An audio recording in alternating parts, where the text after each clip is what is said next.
Good morning everyone, कैसे हैं आप सब। आई होप आप सब बहुत अच्छे होंगे। मैं हूं Infy Tripathi and teachers academy में आप सभी का बहुत बहुत स्वागत है।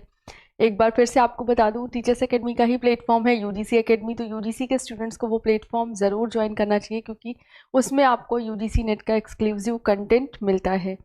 तो चलिए स्टार्ट करते हैं अपनी आज की क्लास। रिज़ल्ट अभी नहीं आया है यूजीसी नेट का, तो बहुत सारे स्टूडेंट अभी होपफुल हैं कि जब रिज़ल्ट आएगा तो उनके लिए बेस्ट होगा। एंड आई विश कि उन सब के लिए बहुत बहुत बहुत अच्छा हो और ये न्यू ईयर खुशियों से भरा हो उनका।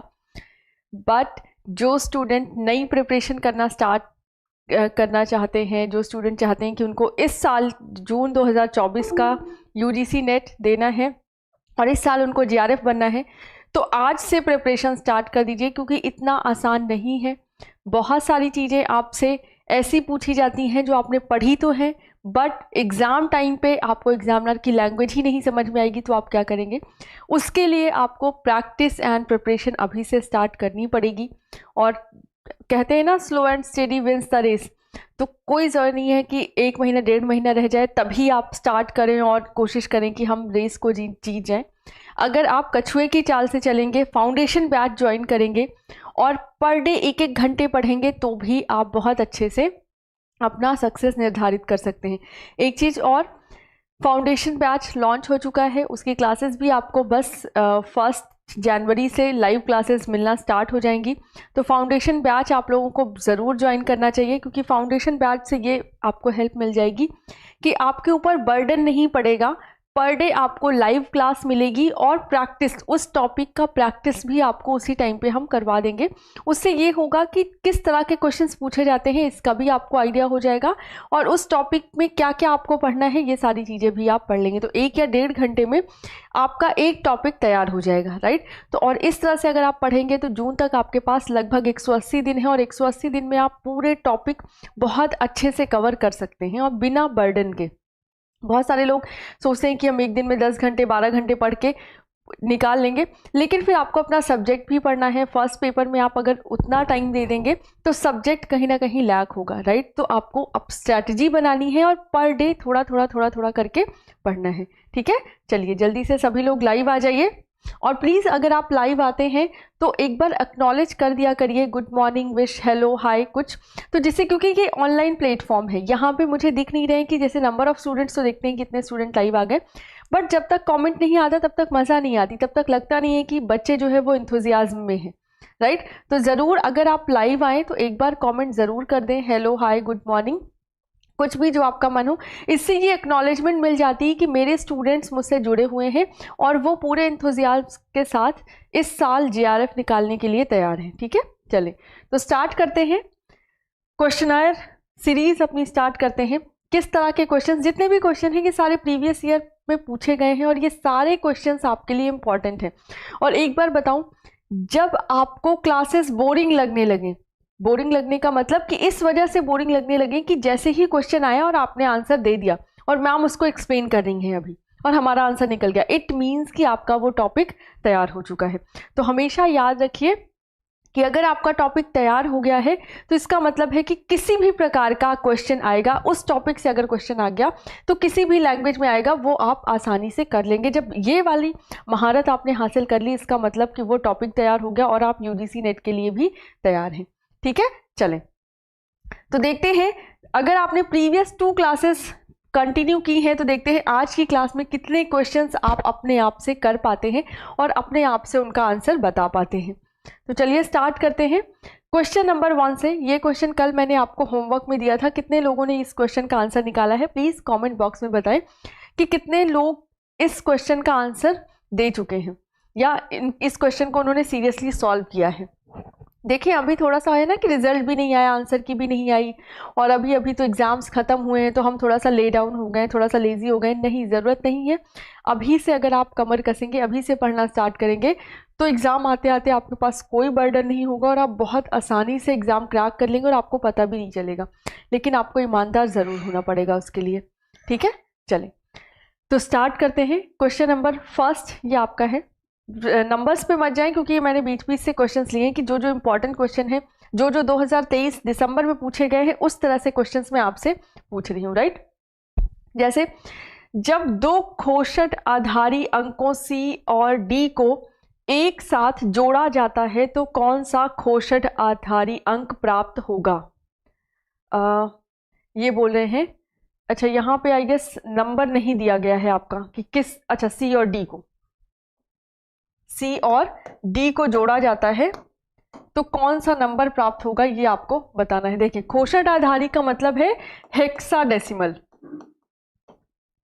हेक्साडेसिमल, ये बोल रहे हैं कि हेक्साडेसिमल नंबर C और D को जोड़ा जाएगा तो कौन सा नंबर आपका प्राप्त होगा। देखिए, C को आप क्या बोल सकते हैं, अगर हेक्साडेसिमल की हम बात करें, इसको मैं थोड़ा सा यहाँ पे सॉल्व कर देती हूँ आपके लिए।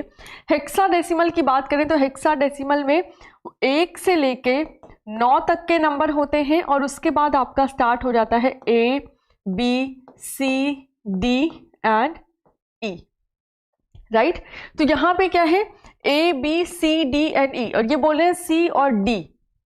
आपको क्या करना है, C और D को आपस में क्या करना है, ऐड करना है, राइट। और C और D तो ऐड हो नहीं सकते, तो आपको C और D का कॉरस्पॉन्डिंग लिखना पड़ेगा। A को हम बोलते हैं 10, B को 11, C को 12, इसको 13 और इसको 14, राइट। तो अब C और D को अगर आप जोड़ेंगे तो ये हो जाएगा 1, 2 एंड 1, 3, 12 एंड 13। नाउ जब इसको हम ऐड करेंगे तो ये हो जाएगा 5 एंड ये आएगा आपका 2।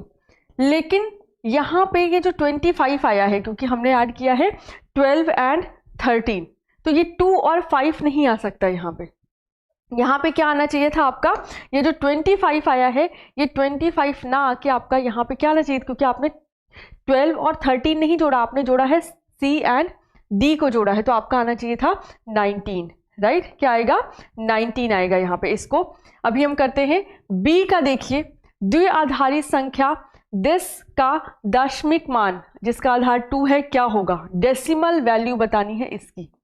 इस नंबर की आपको क्या बतानी है, डेसिमल वैल्यू। तो डेसिमल वैल्यू अगर बतानी है तो ये हो गया 1, 2, 4, 8, 16। बहुत सारे लोगों को ये नहीं समझ में आ रहा होगा, इसको हम जब नंबर सिस्टम पढ़ेंगे तो एक्सप्लेन करेंगे कि कैसे। सिंपल 2 की पावर करते, 2 की पावर 0, 2 की पावर 1, 2 की पावर 2, 2 की पावर 3, 2 की पावर 4, यहाँ पे हो गया 32, यहाँ पे क्या आ जाएगा आपका 64 और 128। जहाँ जहाँ 0 है उन नंबर्स को हम क्या कर देंगे, कट कर देंगे, और जहाँ जहाँ 1 है बस उन्हीं नंबर्स को हम ऐड करेंगे। तो कौन कौन सा नंबर ऐड होगा, 34 एंड 4। 34 एंड 4 हो जाता है आपका 36, तो ये हो जाएगा 36। तो B का हो गया आपका 4th, राइट। नेक्स्ट आपका है 2 मेगाबिट प्रति सेकेंड इंटरनेट कनेक्शन पर 2 मेगाबाइट फाइल के स्थानांतरण में कितने सेकंड लगेंगे, ये आपको बताना है। ये कह रहे हैं कि 2 मेगाबिट प्रति सेकंड, एक सेकंड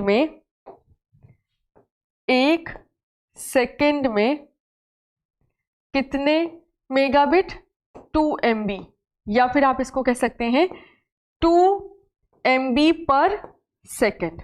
इसको ऐसे भी लिख सकते हैं और आप इसको ऐसे भी लिख सकते हैं, 2 MB पर सेकेंड, ठीक है। 2 MB पर सेकेंड इंटरनेट कनेक्शन पर 2 मेगाबाइट फाइल का स्थानांतरण करना है। कितनी फाइल का स्थानांतरण करना है, स्पीड ये है, और स्थानांतरण करना है आपको 2 MB फाइल का। कितना, 2 MB फाइल का। अब ये जो 2 MB दिख रहा है ये क्या है आपका बाइट, और ये क्या है बिट। ये ध्यान दीजिए, स्पीड आ रही है 2 MB पर सेकेंड, मतलब 2 मेगाबिट पर सेकेंड, और फाइल का स्थानांतरण करना है 2 मेगाबाइट। कितना, 2 मेगाबाइट। तो यहाँ पे इस बाइट को आपको किस में कन्वर्ट करना है, बिट में, और आपको पता है एक बाइट में कितनी बिट होती है, 8।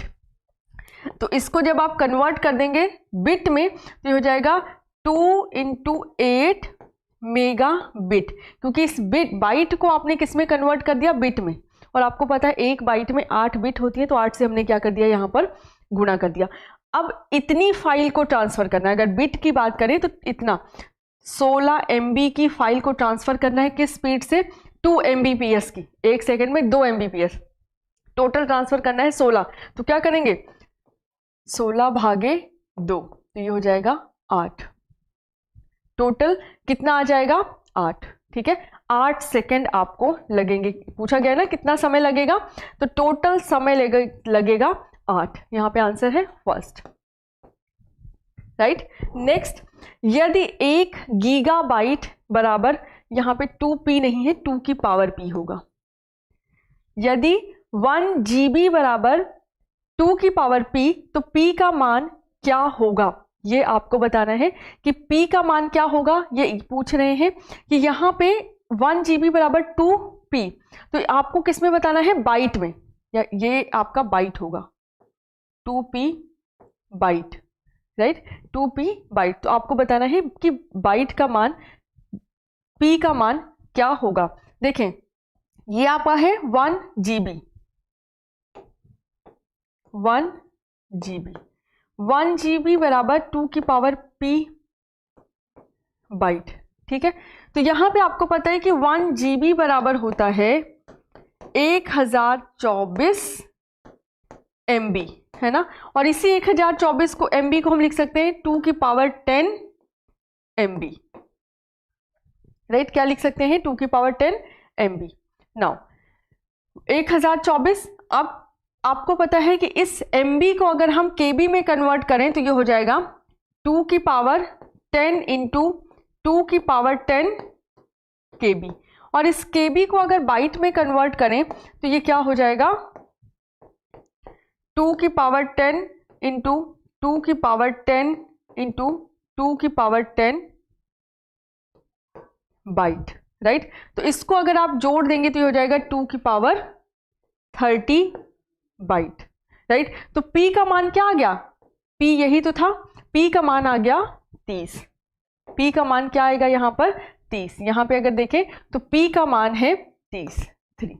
और इसका हमने निकाला था कि C और D को जब हम ऐड करते हैं तो हमारा क्या आता है, 19, राइट। क्या आ रहा है, 19। तो ये हो जाएगा आपका A का सेकेंड, A का क्या हो जाएगा 2, B का हो जाएगा आपका 4, C का हो गया फर्स्ट एंड 3, 2 4 1 3। तो क्या आंसर आ जाएगा, यहाँ पे जो C और D का 25 आया था, ये 25 नहीं, आपका क्या आएगा 19, 19। कैसे आएगा ये मैं आप लोगों को बता देती हूँ। देखें, C और D को ऐड करना है और हमें किस डेसिमल उसमें ऐड, मतलब किस उसमें ऐड करना है, बेस 16। ये C और D दोनों ही आपके क्या है, बेस 16 में है। लेकिन जब आप इसको 12 और 13 को ऐड करेंगे, जब इसको 12 और 13 को ऐड करेंगे तो ये क्या हो जाएगा आपका बेस 10। देखें, बेस 10 नहीं होगा, लेकिन ये देखें 1 और 2 अगर जब ऐड करेंगे तो ये हो जाएगा 1 2 एंड 1 3। तो अगर आप इस तरह से ऐड करेंगे तो ये आपका क्या आएगा 25। बट यहाँ पे आपको ये जो C है, इसको C और D को सिर्फ 12 एंड 13 मानना है। तो इसका जो रियल आंसर आएगा वो होगा 19, ना कि 25, राइट। 25 नहीं, इसका जो रियल आंसर आएगा वो आएगा 19, क्योंकि हमें बेस 16 लेके इसको ऐड करना है, ना कि, क्योंकि यहाँ पे अगर आप ऐड करेंगे 2 एंड 3 5 आएगा, और ये जो 2 एंड 3 आप ऐड करेंगे ये आपका बेस 10 में आप ऐड कर रहे हैं, ना कि बेस 16 में ऐड कर रहे हैं, राइट। इस वजह से यहाँ पर 25 आंसर नहीं आएगा। चलो, तो जो करेक्ट आंसर होगा इसका वो क्या है, 2413, 2413। तो बी ऑप्शन आपका यहां पर करेक्ट हो जाएगा। क्लियर है। चलो नेक्स्ट क्वेश्चन पे मूव करते हैं। मोस्ट इंपॉर्टेंट क्वेश्चन, क्योंकि एक्सेल के क्वेश्चन आजकल बहुत ज्यादा पूछे जा रहे हैं, राइट। एमएस एक्सेल आपका बहुत ज्यादा पूछा जा रहा है। तो एमएस एक्सेल के क्वेश्चन देखिए, यहां पर ये एक शीट है, एक्सेल शीट है, जो कि मैंने आपको पहले भी समझाई हुई है कल की क्लास में भी, कि जैसे ये 1 है तो यहाँ पे इस वाली फील्ड को हम क्या बोलेंगे, A1, ये हो गया आपका B1, ये हो गया C1 और ये हो गया D1। इसी तरह से ये पूरी फील्ड क्या हो जाएगी, ये A2 हो गया, यहाँ पे A3, ये A4, और इसी तरह से सारे नंबर्स अगर हम इसकी बात करें तो ये आपका B6 हो गया यहाँ पर। इस तरह से ये फील्ड के ये जो सेल्स हैं इनको हम डिवाइड कर सकते हैं, राइट। इसको हम डिवाइड कर सकते हैं इस तरह से। नाउ क्वेश्चन क्या है इस टेबल पे, यदि formula sum if B2 to B11 is less than 50 तो हमें क्या करना है, D2 to D11 in cell D12 will result in, ये क्या बोल रहे हैं कि हमें सम करना है। सम इफ, जब सम इफ आ जाता है तो पहले हम कंडीशन चेक करते हैं, राइट। तो यहाँ पे कंडीशन है कि यदि B2 से B11 तक की वैल्यूज कितनी है, लेस देन 50 है, तो हम क्या करेंगे, जिनके जिनके सामने B2 से B11 की वैल्यू लेस देन 50 है, उनके सामने की D2 से D11 तक की वैल्यूज को क्या करेंगे, आपस में जोड़ेंगे। क्यों? क्योंकि सम भी करना है हमें। यदि B2 से B11 की वैल्यू 50 से छोटी है तो उनके सामने की D2 से D11 की वैल्यू को क्या करना है, जोड़ना है। ठीक है, सम का ये मतलब। तो अब हमें क्या करना है, पहले देखना है कि B2 से B11 तक की कौन कौन सी वैल्यू छोटी है। तो ये आपका B2 है, ये B3 है, ये B4, ये B5, B6, B7, B8, B9, B10 and B11, right. हमें देखना है कि B2 से B11 तक की कौन कौन सी वैल्यू है जो 50 से छोटी हैं। तो कौन कौन सी है, एक तो ये है, एक ये है, और कौन सी है, एक ये है और एक ये है। सिर्फ 4 वैल्यू मिली। अब ये 4 वैल्यू क्या है, 50 से छोटी। अब इनके कॉरस्पॉन्डिंग हमें क्या करना है, D1 D2 से D11 तक की वो वैल्यू ऐड करनी है जिसके करस्पॉन्डिंग B की वैल्यू 50 से छोटी है। तो कौन कौन सा हो जाएगा, एक तो B4, यहाँ पे भी हम लिख देते हैं, ये D2 है, ये D3, ये D4, ये D5, D6, D7, D8, D9, D10 और D11। सेल D12 में इनकी वैल्यू को हमें ऐड करना है। तो एक तो D4 ये ऐड करना है, नेक्स्ट D5 ये भी ऐड करना है, और कौन सी वैल्यू होगी, D9 हो जाएगी, और D11। इन चारों को ऐड करके जो आंसर आएगा वही आपका फाइनल आंसर हो जाएगा।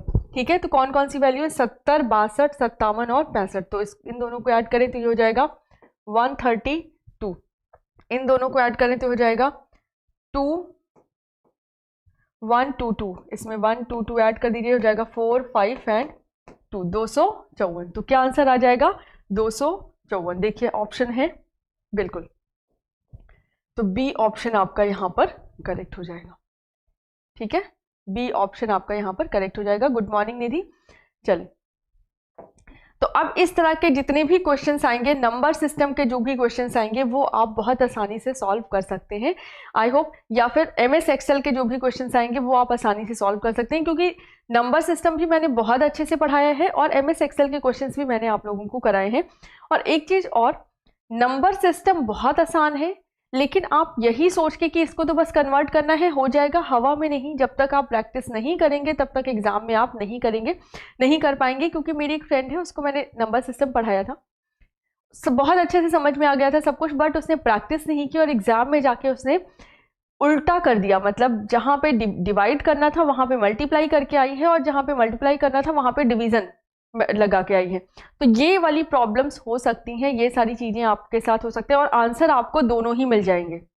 एग्जाम में जो आंसर्स हैं वो इस तरह से बनाए जाते हैं कि अगर आप गलत भी कर रहे हैं तो भी आपका आंसर एक आंसर मैच हो जाए, राइट। तो इन सब चीज़ों का ध्यान दीजिएगा, प्रैक्टिस करेंगे तभी ये सारी प्रॉब्लम्स आपकी दूर हो पाएंगी। चले नाउ क्वेश्चन नंबर 12 देखते हैं। 2 स्टेटमेंट है, स्टेटमेंट 1 और स्टेटमेंट 2, और दोनों में ही आपके नंबर्स ये हैं। कुछ नहीं करना है आपको, सिंपल बाइनरी से डेसिमल और डेसिमल से बाइनरी कन्वर्ट करना है। तो यहाँ पे अगर हम बाइनरी से डेसिमल कन्वर्ट कर रहे हैं या डेसिमल से बाइनरी कन्वर्ट कर रहे हैं तो क्या मेथड होगा, अगर एक डेसिमल नंबर दिया है उसको बाइनरी में कन्वर्ट करना है तो आप क्या करेंगे, 2 से भाग दे देंगे। अगर एक बाइनरी नंबर दिया है और उसको डेसिमल में कन्वर्ट करना है तो क्या करेंगे, 2 से गुणा कर देंगे। यही करना है, दोनों में से कोई भी एक अप्रोच लीजिए, कोई जरूरी नहीं कि ये अगर ऐसे दिया है और ये ऐसे दिया है तो हमें यही, दोनों में से कोई एक अप्रोच लीजिए। आप चाहे इस नंबर को उठाएं और ये निकाल दें, और फिर यहाँ पे भी आप इस नंबर को उठाएं और ये निकाल दें, जो आपको आसान लगे। आप कर सकते हैं कि आपने इसका भी डेसिमल लिया और इस डेसिमल से आपने ये निकाल दिया, और यहाँ पे भी आपने डेसिमल लिया और इस डेसिमल से ये आंसर, मतलब इसका डेसिमल का बाइनरी कन्वर्ट किया, अगर यही है तो ये सही हो जाएगा, राइट। और उल्टा भी कर सकते हैं कि आपने ये वाला नंबर लिया, इस वाले नंबर से आपने क्या किया, ये वाला नंबर निकाल दिया, और इस वाले नंबर से ये वाला नंबर निकाल दिया। मैं दोनों ही आपको करके दिखा देती हूँ, जो आपको आसान लगेगा वो आप कर सकते हैं, ठीक है। गुड मॉर्निंग सर्वेश जी। चले, इस क्वेश्चन का आंसर आप लोग मुझे बताएं, बाकी जो डिटेल सॉल्यूशन है वो मैं आप लोगों को प्रोवाइड करती हूँ। सी 43.25, 43.25। तो हम सबसे पहले क्या करेंगे, 43.25 का बाइनरी निकालेंगे। अब मुझे नहीं पता आंसर क्या आएगा, मैं सिंपल इसका बाइनरी निकालती हूँ, अगर मैच कर गया तो समझ लीजिए आंसर हमारा सही है। सबसे पहले क्या निकालना है, 43 का बाइनरी निकालना है। तो 43 का बाइनरी निकालने के लिए हमें क्या करना है, 43 से भाग दे देना है। तो 2 से भाग दीजिए, 2 दूनी 4, 2 एकम 2, कितना बच गया यहाँ पे 1। फिर 2 से भाग दीजिए, 2 एकम 2, यहाँ पे 2 दहम 20, कितना बचा 1। फिर 2 से भाग दीजिए, 2 पंचे 10, यहाँ पे कितना बचा 0। 2 दूनी 4, कितना बचा 1। फिर से 2 से भाग दीजिए, 2 एकम 2, यहाँ कितना बचा 0। इस 1 को यहाँ लिख लीजिए, नीचे से ऊपर लिख दीजिए, यही आपका 43 का बाइनरी होगा। तो क्या है 1 0 1 0 1 1, ठीक है, यही 43 का बाइनरी है आपका। अब आपको क्या करना है, 0.25 का बाइनरी निकालना है। अब अगर 0.25 का बाइनरी निकालना है तो आप क्या करेंगे, इसको 2 से गुणा करेंगे। जब 2 से गुणा करेंगे तो हो जाएगा 0.50, राइट। क्या हो जाएगा 0.50। अब ये वाला 0 उठा के आप यहाँ पे रख दीजिए दशमलव के बाद। फिर से आपके पास क्या बचा 0.50, इसको भी आप 2 से गुणा करें तो क्या जाएगा 1.00। तो ये वाला 1 उठा के यहाँ पे रख दीजिए। अब आपके पास क्या बचा 0 अब 0 को आप कितनी भी बार 2 से गुणा करेंगे, हर बार क्या आएगा 0 ही आएगा, राइट। तो आगे इसके 0 बढ़ाते चले जाइए, कोई मतलब नहीं है उस चीज का। तो आपका आंसर क्या यही आ रहा है, बस यही हमें चेक करना है। 1 0 1 0 1 1 1 0 1 0 1 1 0 1 0 1, इसका मतलब ये आपका सही है। हमने यहां से इसको निकाल दिया, इसका मतलब फर्स्ट स्टेटमेंट हमारा सही है, राइट। अब इसी फर्स्ट स्टेटमेंट को आप ऐसे भी कर सकते हैं, आपके पास डायरेक्ट ये नंबर दिया गया है, ठीक है। कौन सा नंबर दिया गया है, ये वाला 1 0 1 0 1 1.01 बेस 2। अब इस नंबर से हमें क्या निकालना है, दशमलव संख्या निकालनी है। तो अब इसको गुणा करेंगे 2 की घात 0 से, 2 की घात 1, 2 की घात 2, 2 की घात 3, 2 की घात 4, 2 की घात 5, या इसको लिख सकते हैं 1 2 4 8 16 32। अब देखिए इस 1 को इस 1 से गुणा करेंगे, इस 1 को इस 2 से, इस 0 को इस 4 से, इस 8 को इस 1 से, इस 16 को इस 0 से और इस 32 को 1 से। तो 1 से किसी भी नंबर को गुणा करेंगे तो क्या आ जाएगा 1, ये हो गया 2। ये 4 को 0 से गुणा करेंगे तो क्या आ जाएगा 0। 8 को 1 से गुणा करेंगे क्या आ गया 8। 16 को 0 से गुणा करेंगे क्या आ गया 16। 32 को 1 से गुणा करेंगे क्या आ गया 32, ठीक है। अब क्या करना है, सिंपल इन नंबर्स को ऐड करना है। 32 धन 8 40, 40 2 42 1 43, तो ये हो गया 43। और अगर इस तरफ की हम बात करें तो यहाँ पे 2 की घात -1, 2 की घात -2 और 2 की घात -1 को 0 से, यहाँ दशमलव लगा लीजिए, 2 की घात -1 को 0 से, किसी भी नंबर को 0 से करेंगे तो क्या आ गया 0। और किसी भी नंबर को 2 की घात -2 का, इसका मतलब हुआ 1/2 और इसका मतलब हुआ 1/4। तो 2 की घात -2 को अगर 1 से गुणा करेंगे तो 2 की घात -2 ही आ जाएगी, जिसको हम बोलते हैं 1/4। और 1/4 को अगर आप दशमलव में लिखना चाहें तो क्या आ जाएगा 25, क्या आएगा 25, राइट। तो 43.25 बेस 10 यही था। तो आप दोनों तरीके से निकाल सकते हैं, जो आपको आसान लगे आपको उस तरीके से निकालना है, ठीक है।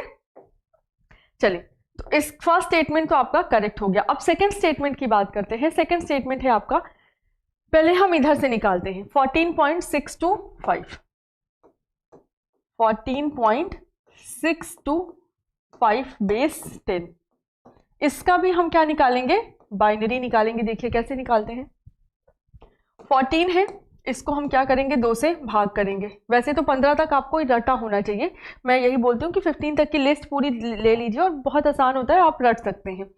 2 से भाग देंगे तो 2 सते 14, यहाँ क्या बचा 0, फिर 2 से भाग दीजिए, 2 तियां 6, यहाँ क्या बचा 1, फिर 2 एकम 2, यहाँ क्या बचा 1, इस 1 को यहाँ लिख दीजिए नीचे से ऊपर, यही हो गया आपका आंसर। तो हो जाएगा 1 1 1 0, राइट। ठीक है, चलो तो ये हो गया। अब आपको 625 का निकालना है। 0.625 इंटू 2, 2 से गुणा करेंगे इसको। अब 2 से गुणा करेंगे तो ये हो जाएगा 5 दूनी 10, 2 दूनी 4 और 1 5, 6 दूनी 12, तो हो गया 1.250। तो ये हो गया, ये वाला 1 आपका यहाँ पे चला गया। ठीक है, अब 0 पॉइंट आपके पास क्या बचा 250 इंटू क्या करेंगे 2, 2 से गुणा करेंगे फिर से, तो ये हो जाएगा 0, 2 पंचे 10, अगेन 25 है तो आपका 5 ही आएगा, राइट। तो यहाँ पे 2 पंचे 10, 2 दूनी 4 और 1 5, तो यहाँ पे आ गया 0.500। तो ये वाला 0 अब कहाँ जाएगा, यहाँ पे, राइट। अब आपके पास क्या बचा 0, चाहे सिर्फ 5 लिखो चाहे 500 लिखो, वो आपके ऊपर है। और उसके बाद अब इसको जब आप मल्टीप्लाई करेंगे तो ये हो जाएगा 1.000, राइट। और ये वाला 1 आप यहाँ पे लिख दीजिए। अब आपके पास क्या बचा, सिर्फ 0 इसको 2 से गुणा करेंगे तो आपका 0 ही आएगा, कोई मतलब नहीं आगे सारे 0, आपको सिर्फ 3 अंकों तक ही निकालना था। तो ये क्या यही आ रहा है आपका, ये आपको चेक करना है। तो ये देखिए यहाँ ये तो ठीक है, बट यहाँ पे आ रहा है 111 और आपने क्या निकाला है 101, इसका मतलब स्टेटमेंट 2 गलत हो गया। ये मैंने क्या किया, यहां से यहां लेकर आए हैं। आप इसको इधर से इधर भी लेके जा सकते हैं। अगर इसका ये आंसर आ गया इसका मतलब वो सही होगा। तो क्या करेंगे, सिंपल आप 1110.111 आपके पास है, इसको आपको किस में कन्वर्ट करना है, डेसिमल में कन्वर्ट करना है, राइट। तो अब क्या करेंगे, अगेन 2 की घात 0, 2 की घात 1, 2 की घात 2, 2 की घात 3 ऊपर लिख लिया, और इधर क्या लिखेंगे 2 की घात -1, 2 की घात -2 और 2 की घात -3। अब इसी को आप लिख सकते हैं 1, इसको लिख सकते हैं 2, इसको लिख सकते हैं 4, इसको लिख सकते हैं 8, और इसको लिख सकते हैं 1/2, 1/4 और 1/8, राइट। अब अगर आप इसको करेंगे तो 1 को 0 से गुणा करें क्या आ जाएगा 0, 1 को 2 से गुणा करें 2 आ गया, 4 को 1 से गुणा करें 4 आ गया, 8 को 1 से गुणा करें 8, तो 8 4 12 2 14। तो इसका आंसर आ गया आपका 14 . ठीक है, अब यहाँ पे आपके पास है 111, अब इसको भी आपस में गुणा करना है तो ये हो जाएगा 1/2, 1/4 और 1/8। अब आपको इसको सिंपल सॉल्व करना है, तो सॉल्व करेंगे तो क्या हो जाएगा 8 आपका एलसीएम आ गया, यहाँ पे 4, यहाँ पे 2 और 1, मतलब 7/8। अब इसको आपको क्या करना है, भाग देके दशमलव में आंसर लेकर आना है। तो ये हो जाएगा 8 8 8 64, तो ये हो जाएगा 0.8। तो आप देखिए आपको लाना क्या था 0.625 और आंसर आपका 0.8। तो जैसे ही इस तरह से आंसर आना स्टार्ट हो जाए तो यहाँ पे आप रुक सकते हैं। ठीक है, 0.8 आया है तो हमें तो 0.625 लाना था, यहाँ पे हमारा 8 आ रहा है, इसका मतलब आगे भी सॉल्व करने की हमें ज़रूरत नहीं है, यहीं पे हम रुक सकते हैं क्योंकि हमारा आंसर क्या आ रहा है, गलत आ रहा है।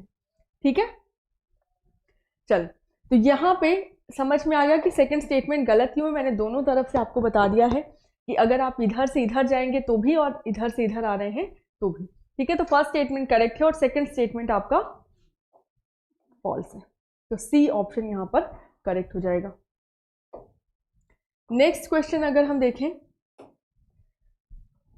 नेक्स्ट क्वेश्चन अगर हम आईसीटी का देखें तो ये क्या है, अ की logger is an example of. की लॉगर क्या होता है, अगर ये पता होगा आपको तो बहुत आसानी से आप बता लेंगे, या तो फिर ये सारे पता हो कि ये क्या है। देखिए की लॉगर का मतलब है कि आपके कीबोर्ड की मॉनिटरिंग करना। जो आपका कीबोर्ड है, इस कीबोर्ड पे आपने कौन कौन सी कीज टाइप की हैं उन सब की एक डिटेल बना के रखना, उन सब की एक कॉपी बना के रखना कि आप पूरे दिन में कौन कौन सी बटन, जैसे अब आप क्योंकि कोई आपके सिस्टम का पासवर्ड हैक करना है और मुझे नहीं पता कि किस तरह से हैक करें, तो मैं आपके सिस्टम में एक की लॉगर इंस्टॉल कर सकती हूँ। अब वो क्या करेगा कि आपने कौन कौन सी की प्रेस की है उसकी पूरी की पूरी डिटेल उसके पास, उसकी फाइल वो मेंटेन करेगा। तो जैसे ही आप लैपटॉप ऑन करेंगे, अब वहाँ पे सबसे पहले आप क्या डालेंगे, पासवर्ड, और वो पासवर्ड की एक कॉपी, जैसे ही आप जो पासवर्ड डाल रहे हैं उस वो सारे लेटर्स आपको मुझे एक कॉपी में लिखे हुए मिल जाएंगे, एक फाइल में लिखे हुए मिल जाएंगे। तो की लॉगर का क्या काम है, आपके कीबोर्ड को मॉनिटर करना या आपके कीबोर्ड की जो भी कीज प्रेस की गई हैं उनकी डिटेल्स मेंटेन करना। ठीक है, तो अब ये काम जो है छिपकर ही किया जाएगा, क्योंकि जानबूझकर तो आप ऐसा, इसी वजह से आप देखें कोई भी जो ऑथराइज वेबसाइट्स होती हैं, जैसे अगर बैंकिंग का काम हो या फिर रेलवे का या कोई भी ऐसा काम जहाँ पे पासवर्ड हैक ना हो, उसके लिए आपको वर्चुअल कीपैड दिया जाता है कि हो सकता है आपके सिस्टम में की लॉगर हो जो कि आपके सिस्टम की डिटेल्स कॉपी कर रहा हो। इससे आसान है कि आप वर्चुअल कीबोर्ड का इस्तेमाल करें, राइट। तो यहाँ पे छुपकर करने वाला काम कौन सा मालवेयर है जो छुपकर आपके सिस्टम पर अटैक करता है, तो वो है स्पाईवेयर। ठीक है, और ट्रोजन आपके स्पाईवेयर का एक टाइप है। ठीक है, ट्रोजन भी किसी भी विश्वसनीय सॉफ्टवेयर के पीछे छिपकर आता है। इसका क्या काम है, किसी भी लेजिटमेट सॉफ्टवेयर के पीछे छिपकर आता है और आपके सिस्टम पर अटैक करता है, और ये एक प्रकार का स्पाईवेयर है। लेकिन यहाँ पे की लॉगर की बात करें तो की लॉगर आपका एक स्पाईवेयर है, क्योंकि ट्रोजन भी एक स्पाईवेयर है, की लॉगर भी आपका स्पाईवेयर है, एडवेयर भी आपके स्पाईवेयर्स में ही आते हैं। नेक्स्ट आपका वॉर्म कल की क्लास में मैंने आपको बताया हुआ है कि स्वयं की प्रतियां बनाता है और माध्यम के बिना ही एक स्थान से दूसरे स्थान पर जा सकता है, और इसको स्टैंड अलोन एप्लीकेशन भी कहा जाता है।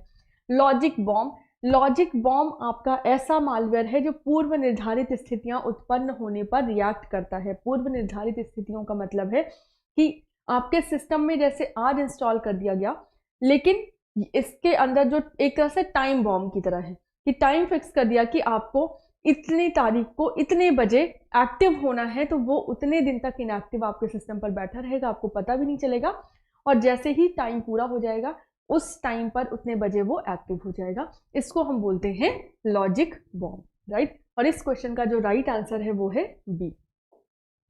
चलिए नेक्स्ट क्वेश्चन नंबर 14 है आपका, ये है आपके विकिपीडिया के बारे में या इंसाइक्लोपीडिया। इंसाइक्लोपीडिया का मतलब होता है जहाँ जो ज्ञान का भंडार हो, राइट, जहाँ पे बहुत सारी इंफॉर्मेशन आपको मिलती है उसको हम इंसाइक्लोपीडिया बोलते हैं, ज्ञान के भंडार को।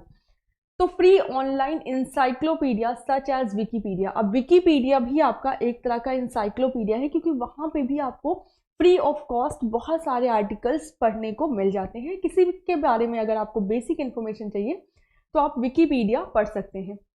As Wikipedia contain a huge number of articles, which of the following statement about the online encyclopedia are correct? इनमें से कौन सा ऑनलाइन एनसाइक्लोपीडिया के बारे में करेक्ट स्टेटमेंट है, ये आपको बताना है।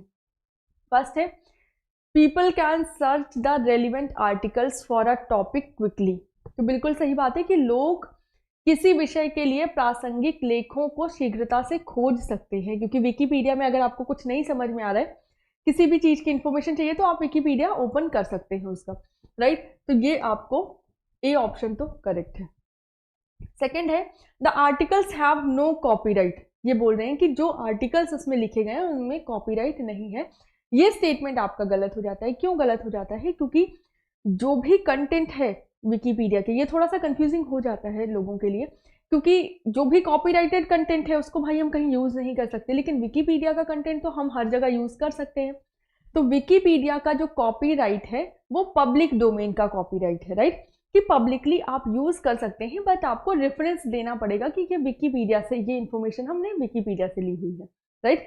तो जो कंटेंट है वो कॉपीराइटेड है, वो जिस राइटर ने लिखा है वो उसी राइटर के नाम पे रहेगा, लेकिन हाँ उसको आप एज इट इज इस्तेमाल कर सकते हैं। ठीक है, तो कॉपीराइटेड वो है, इस वजह से बी ऑप्शन आपका गलत हो जाता है यहाँ पे। नेक्स्ट है, दीज इंसाइक्लोपीडियाज आर अपडेटेड फ्रीक्वेंटली। ये इंसाइक्लोपीडिया आपका फ्रीक्वेंटली अपडेट होता है। तो बिल्कुल सही बात है, अगर फ्रीक्वेंटली अपडेट नहीं हो, तो जैसे अगर किसी एक्टर के बारे में इंफॉर्मेशन लिखी है, राइट, और उस एक्टर ने कितनी फिल्में की हैं अभी तक ये लिखा है, बट नेक्स्ट फिल्म उसकी नेक्स्ट मंथ रिलीज हो गई है। तो अगर उसको फ्रीक्वेंटली अपडेट नहीं किया जाएगा तो वो इन्फॉर्मेशन वहाँ पर ऐड नहीं होगी। या फिर किसी राइटर के बारे में अगर कुछ लिखा है तो उस राइटर ने कितनी बुक्स लिखी हैं अभी तक वो है, लेकिन नेक्स्ट बुक जो उसकी लिखी जाएगी वो भी तो अपडेट करना पड़ेगा। या फिर हम बात करें एंड्रॉइड या किसी ऑपरेटिंग सिस्टम के बारे में, अगर कोई विकीपीडिया या इंसाइक्लोपीडिया है तो अभी कौन सा वर्जन लॉन्च हुआ है वहां तक की डिटेल तो आज है, लेकिन कल को अगर कोई दूसरा वर्जन लॉन्च होता है तो वो भी आपकी ऐड होनी चाहिए। तो इस वजह से ये फ्रीक्वेंटली अपडेट होता रहता है। ठीक है, चलिए, तो इसका मतलब सी ऑप्शन भी आपका करेक्ट है। तो कौन सा ऑप्शन करेक्ट होगा? बी। ए एंड सी दोनों ही आपके करेक्ट है। ठीक है, बी आपका गलत है। नेक्स्ट आपका है question number 15। Again memory. Memory की मोस्ट इंपॉर्टेंट टॉपिक है। मेमोरी से बहुत सारे क्वेश्चंस आपके पूछे जाते हैं। ठीक है, तो जैसे रैम, रोम, डीवीडी रैम। डीवीडी रैम नहीं होगा, डीवीडी रोम होगा। डीवीडी रोम होगा यहाँ पर। ठीक है, चलिए अब बताएं कौन सा, अगर इसका इंग्लिश वर्जन देखना है वो भी नीचे आई गेस है, मैं आपको दिखा दूंगी। अभी फिलहाल हिंदी में देख लेते हैं। रैम, यह प्रकाशीय भंडारण मीडिया जो एकल स्पाइरल टैग और दोहरी परत वाली प्रौद्योगिकी का प्रयोग करता है, उच्च डेटा भंडारण क्षमता की अनुमति प्रदान करता है। नेक्स्ट है, यह प्रकाशीय भंडारण मीडिया जो सकेंद्रिक ट्रैकों का प्रयोग करता है और एक ही समय में लेखन एवं पठन की अनुमति देता है। एक ही समय के लिए लेखन एवं पठन की अनुमति प्रदान करता है। और नेक्स्ट है अनराशीय अर्धचालक मेमोरी, इसकी विषय वस्तु में परिवर्तन नहीं किया जा सकता। नेक्स्ट है अस्थायी अर्धचालक मेमोरी, उस डेटा एवं निर्देश को संचित करती है जिस पर प्रयोक्ता वर्तमान में कार्य कर रहा होता है। तो अब अगर हम एक एक करके देखें, इसका इंग्लिश वर्जन भी मैं आपको एक बार दिखा देती हूँ, उसके बाद हम आते हैं। देखें, सबसे पहला है दो ऑप्टिकल स्टोरेज के बारे में। दो स्टेटमेंट आपके ऑप्टिकल स्टोरेज या प्रकाशीय स्टोरेज डिवाइस के बारे में लिखे गए हैं। ठीक है, तो वो प्रकाशीय या ऑप्टिकल आपके सिर्फ यही दोनों हो सकते हैं। अब आपको ये चेक करना है कि इन दोनों में से कौन सा स्टेटमेंट किसके लिए लिखा गया है। तो देखें, ये डीवीडी रोम है, तो आपको पता है कि डीवीडी डिजिटल वर्सेटाइल डिस्क रोम की अगर हम बात करें तो रोम में ही ये फैसिलिटी होती है कि एक ही बार लिखा जाएगा। ठीक है, दोनों ही ऑप्टिकल डिवाइसेस हैं लेकिन एक ही बार लिखा जाएगा, बार बार पढ़ा जाएगा। ये किसकी फैसिलिटी है? ये किसका फीचर है? ये डीवीडी रोम का फीचर है। तो सेकंड वाला ऑप्शन आपका, क्योंकि इसमें लिखा हुआ है ना, allowing writing and reading to take place at a same time. Next आपका है DVD optical storage media that uses a single track and uses dual layer technology. ये सिंपल डीवीडी का फीचर है कि डीवीडी क्या करता है, सिंगल लेयर में ही सिंगल ट्रैक में ही डबल लेयर की कोटिंग होती है। क्योंकि डेटा आप पहले देखो, सीडी में सिर्फ 700 MB हम स्टोर कर सकते थे, फिर सिंगल ट्रैक पे ही हम डबल लेयर की कोटिंग करके हम उससे ज़्यादा डेटा स्टोर कर सकते हैं। कितना MB? लगभग 4 GB तक हम डेटा स्टोर कर सकते हैं। ठीक है, तो ये आपका CD का हो गया फर्स्ट। रोम आपकी कैसी है? नॉन वॉलेटाइल है, तो ये हो गया रोम का थर्ड। एंड रैम का हो जाएगा आपका फोर्थ। तो 4 3 1 2 4 3 1 2 4 3 1 2। आई गेस यहाँ पे 4 नहीं है, राइट? यहाँ पे ये होना चाहिए 4 3 1 2। फर्स्ट ऑप्शन आपका करेक्ट हो जाएगा। क्लियर है? हिंदी में एक बार फिर से देख लीजिए। यहाँ पे अस्थाई है मतलब वॉलेटाइल, और ये नॉन वॉलेटाइल। तो 3 किसका हो जाएगा? रोम का, बी का, और 4 किसका हो जाएगा? ए का। क्लियर है? चलो नेक्स्ट क्वेश्चन नंबर, ये ईमेल से रिलेटेड क्वेश्चन है आपका कि ईमेल के बारे में अगर आपने पढ़ा है, थोड़ा सा भी पढ़ा है, तो बहुत आसानी से इसका आंसर आप कर सकते हैं, क्योंकि बहुत टफ क्वेश्चन आपसे नहीं पूछा गया है। देखें, sending an email will cause a problem if the recipient is in another time zone where the time difference is 12 hours।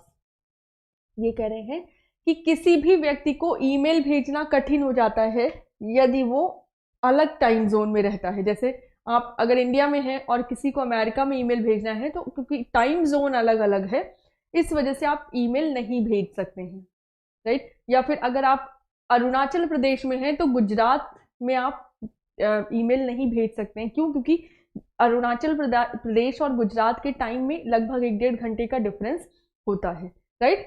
तो यहाँ पे ये कह रहे हैं कि अगर टाइम जोन डिफरेंस है, चाहे वो घंटों में हो, चाहे जीएमटी में, जैसे होता नहीं कि प्लस जीएमटी 5:30 प्लस जीएमटी 6:30, चाहे इस तरह से, अगर टाइम जोन डिफरेंस है तो आप मैसेज नहीं भेज सकते हैं ईमेल के द्वारा। तो ये क्या सही है? बिल्कुल सही नहीं है, क्योंकि ईमेल आपकी असिंक्रोनस है। ऐसा नहीं कि सिंक्रोनस पद्धति पे काम करती है, वो सिंक्रोनस सिस्टम नहीं है। ईमेल सिस्टम आपका असिंक्रोनस है कि आप कभी भी ईमेल भेजिए वो रिसिपिएंट को मिल जाएगा, राइट। नेक्स्ट आपका है, in an email system BCC stand for black carbon copy. ये बोल रहे हैं कि बीसीसी आपकी क्या है? Black carbon copy. लेकिन बीसीसी क्या होता है आपका? ब्लाइंड कार्बन कॉपी, ना कि ब्लैक कार्बन कॉपी। यहाँ पे क्या होना चाहिए था? ब्लाइंड। बीसीसी में किसी का भी नाम आप लिख देंगे तो 2 और सीसी वाले को उसका नाम डिस्प्ले नहीं होगा। इवन बीसीसी के जो साथ वाले, मान लीजिए बीसीसी में आपने 2-3 ईमेल लिख दी, तो साथ वाले ईमेल एड्रेस भी नहीं दिखाई देते हैं। जैसे राम श्याम है, तो श्याम को नहीं पता होगा कि राम भी बीसीसी में है, और राम को नहीं पता होगा कि श्याम भी बीसीसी में है, राइट। तो ये स्टेटमेंट भी आपका क्या हो जाएगा? इनकरेक्ट। तो दोनों ही स्टेटमेंट आपके क्या हो गए? False. Both statement 1 and 2 are false. Clear है? चलो नेक्स्ट।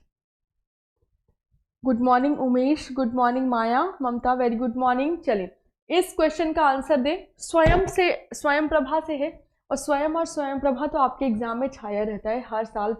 सेम रिपीटेड क्वेश्चन है, बस 4-5 क्वेश्चन बनते हैं और वही 4-5 क्वेश्चन आपसे हर साल पूछे जाते हैं। जैसे स्वयं प्रभा, तो स्वयं प्रभा कहाँ पे अपलिंक्ड है? बिसाग, हैदराबाद। लेकिन जो सही आंसर है वो है बिसाग, गांधीनगर। हैदराबाद की जगह क्या होना चाहिए? गांधी नगर, ठीक है। बिसाग गांधीनगर में ये अपलिंक्ड है। नेक्स्ट है, स्वयं Prabha is an education learning platform available 24/7 through 37 DTH channel. 37 की जगह अगर 34 होता तब ये स्टेटमेंट सही हो सकता था, लेकिन 37 की वजह से ये स्टेटमेंट क्या हो जाएगा? आपका इनकरेक्ट हो जाएगा, राइट। तो दोनों ही स्टेटमेंट आपके क्या हो गए यहाँ पर? फॉल्स। चलिए नेक्स्ट है question number 19। Sorry next question है, क्योंकि ये बीच से क्वेश्चंस लिए गए हैं इसलिए नंबर्स पे ध्यान ना दें, कोई भी नंबर हो सकता है इनका। बहुत बहुत बहुत इंपॉर्टेंट क्वेश्चन है, मेमोरी यूनिट का क्वेश्चन है, और इसी तरह के क्वेश्चंस आपके एग्जाम में पूछे जा रहे हैं। ये भी प्रीवियस ईयर पूछा जा चुका है। एक कंप्यूटर का चित्र और वीडियो भंडारण के लिए प्रयोग किया जाता है, ठीक है। प्रत्येक चित्र का औसत आकार 8 MB और प्रत्येक वीडियो का औसत आकार 400 MB है। ये कह रहे हैं कि एक फोटो 8 MB स्थान लेता है और एक वीडियो 400 MB स्थान लेता है, ठीक है। नेक्स्ट, 800 चित्रों और 80 वीडियो के भंडारण के लिए निम्न में से कितनी मेमोरी की आवश्यकता होगी? आपको किसमें बताना है? जीबी में। मतलब कितने जीबी मेमोरी लगेगी जिसमें आप 800 चित्र, 800 फोटो और 80 वीडियो स्टोर कर सकें। अब आपको पता है कि एक को स्टोर करना है तो आपको 8 MB, अगर एक फोटो और एक वीडियो स्टोर करनी है तो आपको 8 MB और 400 MB, मतलब 408 MB तो चाहिए, है ना। 408 MB चाहिए अगर एक फोटो और एक वीडियो स्टोर करनी है। तो अलग अलग निकाल लेते हैं पहले। एक फोटो को स्टोर करने में कितना लग रहा है? 8 MB, है ना। तो 800 फोटो को स्टोर करने में कितना लगेगा? एक फोटो अगर 800 MB की है तो 800 फोटो की 8 MB की है तो 800 फोटो 800 गुणे 8 MB की हो जाएंगी, मतलब 6400 MB, 6400 MB, ठीक है। चलो नेक्स्ट, हमने ये सिंपल निकाल लिया फोटोज का कि 6400 MB तो लगेगा सिर्फ फोटोज के लिए। इसको भी हमें जीबी में निकालना है ना, लेकिन पूरा निकाल के फिर हम जीबी में निकालते हैं। ये सिर्फ फोटोज की बात हुई। अब एक वीडियो कितना स्पेस ले रही है? कहाँ है? 400 MB, 400 MB, है ना। तो 80 वीडियो कितना स्पेस लेगी? अगर हम 80 वीडियो की बात करें तो ये 80 गुणे 400 MB, या आप इनको बोल सकते हैं 32,000 MB। तो मतलब 6400 MB फोटोज के लिए लगेगा और 32,000 MB आपका लगेगा वीडियोस के लिए। इन दोनों को जोड़े तो कुल कितने MB लगेगा ये आपको मिल जाएगा। तो 32,000 में अगर हम 6400 ऐड कर दें हो जाएगा 00483 38,400। कुल आपके पास कितना आ गया 38,400 MB, 38,400 MB। अब इसको बदलना है आपको GB में, है ना। किस में बदलना है GB में। तो अब आपको पता है 1 GB बराबर, ये आपको पता है 1 GB बराबर 1024 MB, है ना। तो अब अगर मैं बोलूं कि 1 MB बराबर क्या होगा, तो 1 MB बराबर होगा 1/1024 GB, है ना। और 38,400 MB बराबर क्या होगा, तो 38,400 MB बराबर भागे 1024, अब ये हो जाएगा किसमें GB में, राइट। इसको अगर हम 1024 से भाग दे देंगे तो आंसर किस में आ जाएगा, GB में आ जाएगा। अब 1024 से पूरा पूरा भाग अगर आप देंगे तो कितने GB लगभग आएगा, देखें पहले हम इसको 4 से काट सकते हैं। 4 दूनी 8, 9 10, 4 पंचे 20, 4 छंग 24। इसको भी 4 से काट के 8 से भी कट सकता था वैसे। 4 9 36, 37 38, 4 छंग 24, 96। अब इसको फिर से हम 2 से या 4 से, आई गेस 4 से फिर से ये कट सकता है। तो 4 छंग 24 और 4 बजा 4 4 जा 4 चौक 16, तो यहाँ हो गया 64। इसको भी 4 से अगर हम काटें तो ये हो जाएगा 4 दूनी 8, 4 चौक 16, 2400। फिर से 4 से कट सकते हैं, मतलब आप कैसे भी काट सकते हैं। 4 पहले 8 से भी काट सकते हैं, मैं सिर्फ इजी के लिए आप लोगों को बता रही हूँ। तो 4 एकम 4, 4 छंग 24 और ये भी हो जाएगा 600। इसको आप डायरेक्ट अगर आप 16 से डिवाइड कर देंगे तो 16 एकम 16, 16 दूनी 32, 16 तिया 48 48, है ना। तो ये हो जाएगा 3 और आपके पास कितना है 6600। नाउ यहाँ पे आपके पास कितना आ गया है 600। तो 16 तिया 48। अब इसमें हम 48 अगर माइनस करेंगे तो ये हो जाएगा 2 और यहाँ पे हो गया 120। आपके पास कितना बचा 120। तो ये अप्रॉक्स आपका 7 टाइम्स जाएगा, 7 टाइम्स जाएगा, राइट। तो ये आपका अप्रॉक्स हो जाएगा 37। यहाँ से आपका 1 2 37 पॉइंट समथिंग आपका आंसर होना चाहिए। तो ये आपका हो जाएगा 37.5। क्लियर है। तो ये आपका आंसर हो जाएगा। सिंपल आपको क्या करना है, आपको एक एक चीज निकाल लेनी है कि एक फोटो आपकी अगर 800 MB की है तो 800 फोटोज कितने MB की हो जाएंगी। एक वीडियो अगर 400 MB की है तो 80 वीडियोस कितनी की हो जाएंगी। तो इन दोनों को जोड़ लिया आपने, किस में आ गया MB में आ गया आपका। अब जब MB में आ गया तो अब इसको कन्वर्ट करना है हमें GB में। तो GB में कन्वर्ट करने के लिए आप इसको सिंपल 1000 से भी भाग दे सकते थे और अप्रॉक्स जो भी आंसर आता आप उसके अकॉर्डिंग लगा सकते थे। यहाँ पे जो आंसर आ रहा है वो करेक्ट आंसर है आपका D is a correct answer. ठीक है, चलो नेक्स्ट क्वेश्चन है 21। Which of the following communication system provides a means of sharing and collaboration by allowing a group of people to enter, modify and contribute one or more pages of related text? कल की class में भी मैंने ये बताया है और आज की क्लास में भी ये हम डिस्कस कर चुके हैं अभी थोड़ी देर पहले ही। अभी अगर नहीं याद आ रहा है तो आपको याद आएगा। देखें यहाँ पे जो ऑप्शंस दिए हैं उससे भी आप बता सकते हैं। देखें, निम्नलिखित में से कौन सी संचार प्रणाली व्यक्तियों के एक समूह को संबंधित पाठ के या अधिक पृष्ठों को प्रविष्ट, असंशोधित या योगदान करने की अनुमति देकर साझा करने और सहकार के साधन प्रदान करती है। तो ईमेल एक समूह को कुछ ऐसा नहीं कर सकते कि आप ईमेल को कुछ लोग मिलके उसको एडिट कर रहे हैं, उस पर कुछ कोलैबोरेशन कर रहे हैं, नहीं। ईमेल क्या है, अगर आपको एक तरह से इलेक्ट्रॉनिक मेल है, अगर आपको एक संदेश दूसरे एक स्थान से दूसरे स्थान भेजना है तब आप ईमेल का स्थान यूज करते हैं, तो ईमेल तो हो नहीं सकता। पॉडकास्टिंग आप म्यूजिक के टर्म में यूज करते हैं, राइट। जब हम म्यूजिक का इस्तेमाल करते हैं तब हम पॉडकास्ट वर्ड का यूज करते हैं, जब म्यूजिक का सब्सक्रिप्शन लेते हैं तो ये भी नहीं हो सकता। कंफ्यूज हो सकता है विकी है या आरएसएस फीड, अगर आपने नहीं पढ़ा है तो। आरएसएस फीड क्या है, आरएसएस फीड आपका एक तरह से रियल सिंपल सिंडिकेशन फील्ड है, जो कि आपको क्या करता है कि किसी भी वेबसाइट में अगर आरएसएस फीड है तो उस वेबसाइट के बारे में जो भी अपडेटेड इंफॉर्मेशन है वो आपको मिलती रहेगी। आरएसएस फील्ड किसी भी वेबसाइट का सिंगल हो सकता है, जैसे मान लीजिए गूगल का आरएसएस फीड है तो गूगल के बारे में जो भी अपडेटेड इंफॉर्मेशन है वो उसकी आरएसएस फील्ड में होगी। या यूपी पीसीएस की अगर आरएसएस फीड चेक करें तो यूपी पीसीएस के बारे में जो भी इंफॉर्मेशन होगी वो उसकी आरएसएस फीड में आपको, एक तरह से न्यूज़लेटर है आपका आरएसएस फीड, तो ये भी नहीं हो सकता। तो एक ही ऑप्शन बचा है जिसमें ये सारे शब्द आपके समाहित होते हैं, कोलैबोरेशन और कंट्रीब्यूट करते हैं मल्टीपल पेजेस को, उसको विजिट करते हैं, उसमें जो भी मॉडिफिकेशन है वो करते हैं। ये सारी चीज़ें आपकी किसके बारे में हो सकती हैं, विकीपीडिया के बारे में, और ये सारी चीज़ें हम डिस्कस कर चुके हैं, राइट। चलिए नेक्स्ट क्वेश्चन है आपका, गिवन बिलो आर 2 स्टेटमेंट, नीचे 2 स्टेटमेंट्स आपके दिए गए हैं।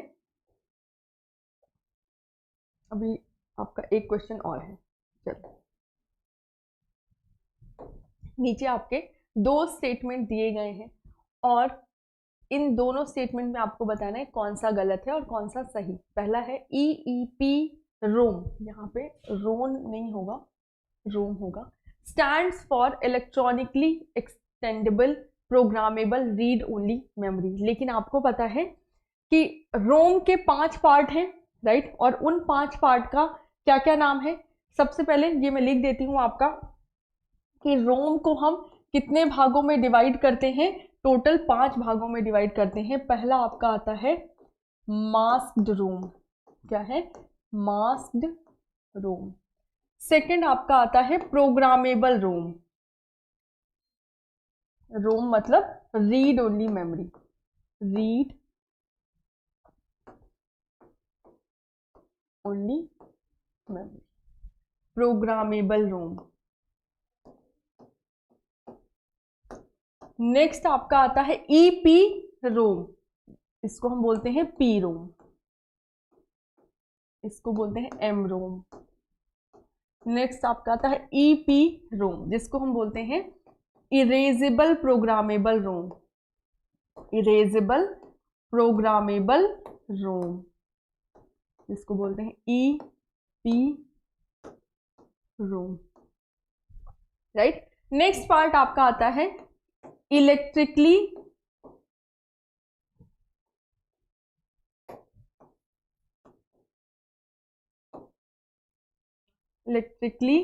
इरेजेबल प्रोग्रामेबल रोम, इसको बोलते हैं EEP रोम, और यही आपसे पूछा गया है।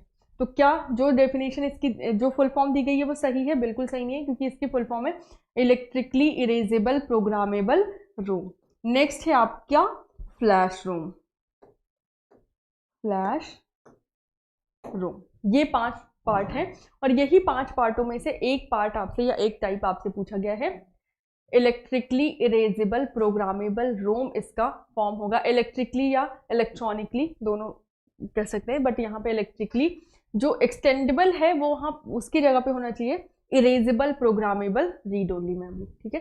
तो फर्स्ट स्टेटमेंट आपका गलत हो जाएगा। सेकेंड स्टेटमेंट है RAM is much faster to write or to read from than other types of memory, but its main drawback is its volatility। ये बोल रहे हैं कि मेमोरी के अन्य प्रकारों की अपेक्षा रैम लिखने और पढ़ने में कहीं अधिक तीव्र है, लेकिन इसका जो मेन ड्रॉबैक है, जो मुख्य कमी है, वो है इसका नॉन वोलेटिलिटी या इसका अस्थाई ना होना। तो यहाँ पे ये जो इन्होंने बोल दिया है कि इसका मेन ड्रॉबैक है नॉन वॉलेटाइल होना, तो ये तो गलत है क्योंकि रैम तो आपकी क्या है, वॉलेटाइल है। तो इसका स्थायी ना होना इसकी एक कमजोरी नहीं, इसका ड्रॉबैक नहीं, ये इसकी एक विशेषता है, ये इसकी एक प्रॉपर्टी है। तेज है यहां तक तो सही है, लेकिन ये वाली जो लाइन है कि इसका जो ड्रॉबैक है क्योंकि ये नॉन वॉलेटाइल है, तो ये लाइन जो है इसकी गलत है कि ये आपकी क्या है, वॉलेटाइल है और ये इसकी प्रॉपर्टी है। ठीक है, तो इस वजह से सेकंड स्टेटमेंट भी आपका क्या हो जाएगा, गलत। तो both statement 1 and statement 2 is correct.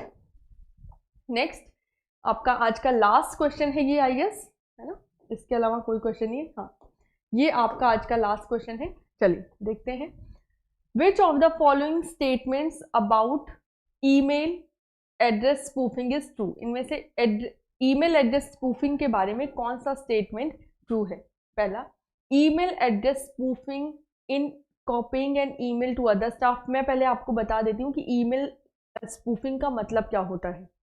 Email spoofing का मतलब है ईमेल के हेडर में या ईमेल एड्रेस में जालसाजी करना, या ईमेल एड्रेस को गलत ईमेल एड्रेस भेजना। जैसे ईमेल स्पूफिंग का मतलब कि आपको कोई ईमेल प्राप्त हुई है, जैसे बैंक की ईमेल है, मान लीजिए एसबीआई की वेबसाइट है onlinesbi.com, राइट,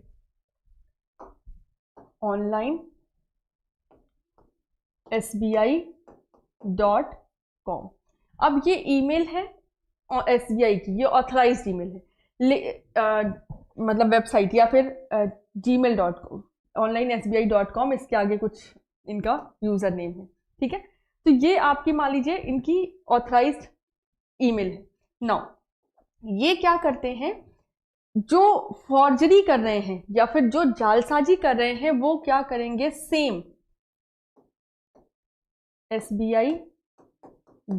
अब इसमें क्या डिफरेंस है, इसमें सिर्फ आई का डिफरेंस है, लेकिन आप एक नज़र में देखेंगे तो नहीं पकड़ पाएंगे। तो लगभग मैचिंग ईमेल आईडी बना के या लगभग मैचिंग वेबसाइट बनाकर जब आपके साथ फॉर्जरी की जाती है, जब आपके साथ जालसाजी की जाती है, उसको कहा जाता है स्पूफिंग। ठीक है, तो ईमेल स्पूफिंग मतलब ईमेल का कॉपी क्रिएट करके, रेप्लिका को एग्जैक्ट कॉपी नहीं, एक दो वर्ड ऊपर नीचे करके आपको लगेगा कि वही, जैसे आप लोगों ने देखा है कि जो ब्रांड है उस ब्रांड की स्पेलिंग में एक दो स्पेलिंग ऊपर नीचे करके उसका डुप्लीकेट ब्रांड भी बनाया जाता है, राइट, उसी तरह से, और वो एक नज़र में नहीं पकड़ में आता है। तो उसी तरह से जो ऑथराइज्ड वेबसाइट्स हैं उनका एक क्लोन बना लेना और या उसकी तरह दिखने वाली एक वेबसाइट बनाना और उसके बाद आपके साथ क्या करना, फ्रॉड करना, इसको क्या बोलते हैं, ईमेल स्पूफिंग, राइट। अब चलते हैं क्वेश्चन की तरफ। तो फर्स्ट तो ऐसे ही खत्म हो गया कि ईमेल एड्रेस स्पूफिंग जो है वो copy an email to other staff, दूसरे स्टाफ को ईमेल की प्रति भेजना, तो ये तो ईमेल स्पूफिंग नहीं है। नेक्स्ट है, ईमेल एड्रेस स्पूफिंग का प्रयोग चोरी के लिए किया जाता है। तो बिल्कुल सही बात है, ईमेल एड्रेस स्पूफिंग का प्रयोग चोरी के लिए किया ही जाता है, हैकिंग के लिए किया ही जाता है। नेक्स्ट है, email address spoofing is the forgery of an email header और sender information. Email address spoofing email शीर्ष और प्रेषक सूचना की जालसाजी होती है, तो ये ऑप्शन भी आपका करेक्ट होगा। Next, email address spoofing is sending a joke email to other staff, तो ये ऑप्शन आपका गलत हो जाएगा क्योंकि किसी दूसरे स्टाफ को ईमेल एड्रेस स्पूफिंग अन्य स्टाफ सदस्यों को मजाकिया ईमेल भेजना नहीं होता, इस वजह से ये ऑप्शन आपका गलत हो जाएगा। जो सही ऑप्शन है वो बी एंड सी है, राइट। कौन कौन से हैं, बी एंड सी ओनली, तो बी ऑप्शन आपका यहाँ पर करेक्ट हो जाएगा, बाकी सारे ऑप्शंस आपके गलत हो जाएंगे, राइट। चलिए आज के लिए बस हम इतना ही रखते हैं, बाकी नेक्स्ट क्लास में हम और भी क्वेश्चंस डिस्कस करेंगे। एंड जितने भी स्टूडेंट नए जुड़ रहे हैं उन सबके लिए मैं बताना चाहती हूँ कि फाउंडेशन बैच आपका स्टार्ट हो चुका है, उसमें बहुत अच्छे से एडमिशन हो रहे हैं, बहुत अच्छा रिस्पॉन्स है स्टूडेंट का। तो और अगर आपको ऑफर अवेल करना है तो 25 दिसंबर को आपका 1499 का ये बैच हो जाएगा, तो उस ऑफर को आप अवेल कर सकते हैं। एडमिन डिपार्टमेंट में कॉल करके आप बता देंगे, वो प्राइस आपको मिल जाएगा, ठीक है। चलें, तो आज के लिए बस इतना ही रखते हैं। एक चीज़ और, प्लीज़ सुस्त मत पड़िए, या प्लीज़ थोड़ा सा ले डाउन मत करिए कि एग्ज़ाम हो चुके हैं तो अभी थोड़ा सा आपके पास टाइम है, रिलैक्स कर लें, घूम फिर लें, शादियाँ अटेंड कर लें।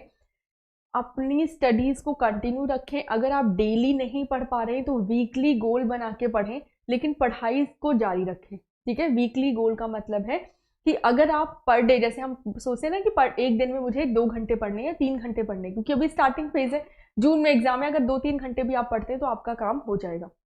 लेकिन ये क्या है कि आपने डेली गोल बनाया और नहीं पूरा हुआ तो हम थोड़ा सा फेडअप किया, अरे यार आज पढ़ नहीं पाए।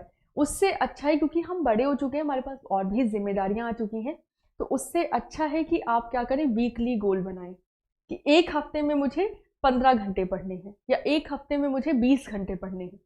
अब वो हो सकता है एक दिन में आप 4-5 घंटे पढ़ के भी पूरा कर सकते हैं और पूरे हफ्ते भी थोड़ा थोड़ा पढ़ के पूरा कर सकते हैं। लेकिन अब आपके पास बर्डन नहीं है कि एक ही दिन में आपको कंप्लीट, पता चला शादी में जाना है, गो एंजॉय द शादी, उसके बाद आके आप अगले दिन पूरा दिन बैठ के पढ़ सकते हैं, राइट। क्योंकि आपका गोल क्या है, आपको कंप्लीट करना है। हमेशा ये होता है कि अगर आपने अलार्म लगाया है कि 4 बजे उठना है और 4 से 4:30 हो जाता है ना, तो लगता है अगले दिन से हम 4 बजे उठेंगे, राइट। जब टाइम बीत जाता है तो लगता है अब क्या, अब तो अगले दिन से नहीं। इसी वजह से गोल जब आप वीकली बनाएंगे, क्योंकि एक दिन में का गोल बनाया आपने, अगर वो टाइम बीत गया तो आपको लगेगा कि अरे अब कल से स्टार्ट करते हैं। लेकिन जब वीकली गोल बनेगा तो आपके पास 7 दिन है, तो बहाने की रेंज वो थोड़ी सी कम हो जाएगी, राइट। कि 7 दिन में आपको 20 घंटे पूरा कंप्लीट करना है, तो एक दिन में 4 घंटे भी पढ़ सकते हैं और हो सकता है अगले दिन टाइम ना मिले और 1 घंटे ही पढ़ा आपने, वो आपका कवर अप हो जाएगा, ठीक है। तो आज के लिए बस इतना ही रखते हैं। पढ़ते रहिए, निरंतर स्टडी करिए, और दूसरी चीज़ होपफुल रहिए कि जो भी अगर आपने एग्ज़ाम दिया है, जो भी रिजल्ट आए, पॉजिटिव रिजल्ट आए, आपके पक्ष में आए, कि दोबारा किसी भी इंस्टीट्यूट में और किसी भी टीचर से आपको ना पढ़ना पड़े, ठीक है। आज के लिए बस इतना ही रखते हैं। Have a good day.